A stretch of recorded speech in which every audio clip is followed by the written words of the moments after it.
My name is Elvia Bo. I grew up in the village of Pueblo Viejo, which is called Uchubenka in our Mopan Maya language, which is one of the Maya language beside Rakchi that is spoken here in the southern part of Belize. We are the Maya and Garfuna of southern Belize who discovered in 1997 that the government had turned our ancestral lands into a park in 1994. 5 Mayan communities that buffer the Sarstoon Temash National Park in the southern district of Toledo first created SATIIM to co-manage our land with the government until an oil company started to dynamite paths across the park.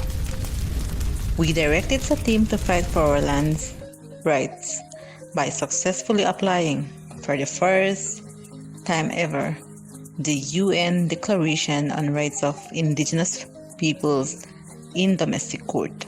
Despite our legal victories on the ground, no one really understands the UNTRIP.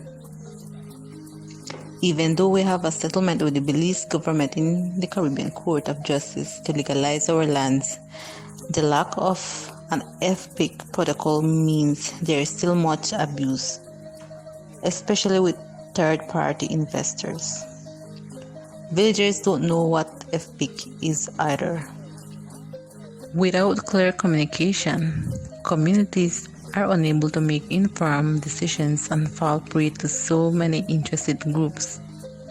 In particular, as the government is currently formulating the first national legislation on free, prior and informed consent on all public development and private party activities on Maya lands. There is vital need for understanding to inform the input of Maya communities. Radio programs conducted in Rakchi are the most efficient way to engage these isolated communities. Our Maya land case is a great example for other indigenous people around the world. Our experience can teach others that communication must continue.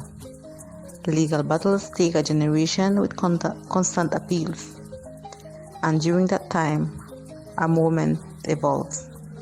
Leadership changes, and a whole new generation of people need to understand why you started in the first place. As outside influences confuse villagers, constant litigation is more vital than ever, especially at the point that policy is enshrined at the national level. From our experience, the radio reconnects and reminds people why we started to resist in the first place and why we must continue.